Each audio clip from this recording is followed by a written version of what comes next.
I'm Peter Mawhorter. I'm a fourth year PhD student here at the Expressive Intelligence Studio, and I am working with Brendan Tierce, or worked with Brendan Tierce, I'm now moving in a different direction, on reconstructing Minstral. So Minstral's a system that uses case-based reasoning to construct stories.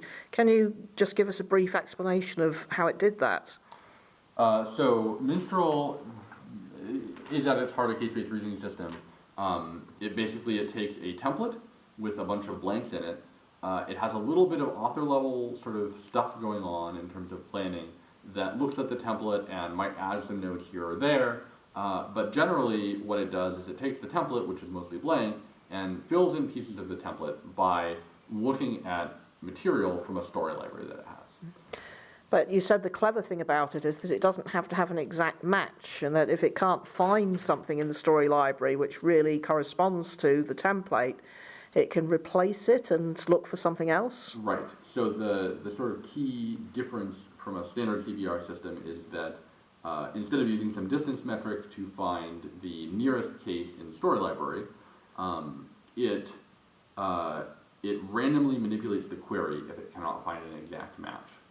And what this does is that it produces more interesting results than you get if you just sort of took the nearest thing all the time.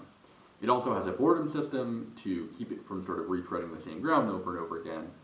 You could use a boredom system with a distance metric, and you'd sort of keep going farther and farther according to your metric.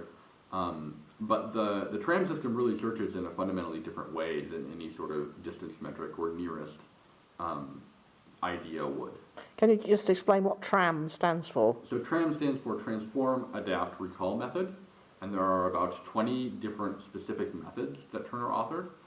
Some of them are very general. So for example, they will simply remove a constraint from the original query.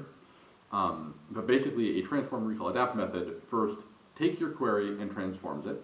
Then it attempts to recall an exact match to the new query. And then if it does, it will take that result and adapt it so that it's suitable for the original query. Okay, so you've begun to re-engineer this system, which is back from, the early 90s. What do you hope to do with it when you've finished reproducing it, if you like? Where do you think it will go? So Brandon's plans are first to sort of make it more interactive and use it as the basis for some interactive projects.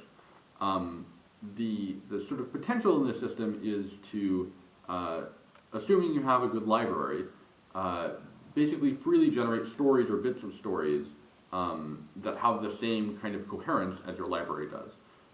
So ideally, it would be able to respond to a user doing something with something that is appropriate by seeing examples in the library that are similar and then filling that information back in.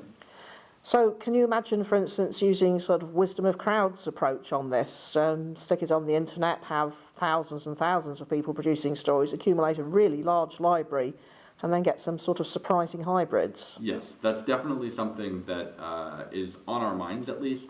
There's a couple of technical barriers besides the obvious ones. One of them is that currently we sort of trade in graphs. And we actually had a project, I think about a year ago now, where we had some undergrads who we gave them independent study credit and we wanted them to write stories and build our library a little bit. But it was very hard for them because rather than sort of working in English, they have to work in this sort of XML and they have to fill in all these fields. And we've developed some graphical interfaces for doing it, but it's not something that anybody could just come up and write a story. So I think the main challenge for the crowdsourcing, besides putting on the web, getting all these responses, is finding some way that somebody who isn't a computer scientist can come and write stories that will be translated into the sort of formal language that it's using to represent stuff. Yes, we've tried to do this a little bit with comic book representations. I have a colleague who's tackling a similar problem here, actually. Same basic conundrum of how to do it without some impossibly complex automatic tagging system that you need a genius to write. Comic book format where you essentially put comic characters into position with a limited number of animations, and was one of the ideas he's been playing with for that. I mean, that's, well, not quite the same thing, but Brandon has had the idea of generating comic book output for this. Yes, because okay. we don't have input, but we also don't have output. Turner used a sort of external system called, I think, Ractor to do text rendering Yeah. from his graphs, and we do not have a sort of text rendering of the stories at all right now. Okay, well, interesting.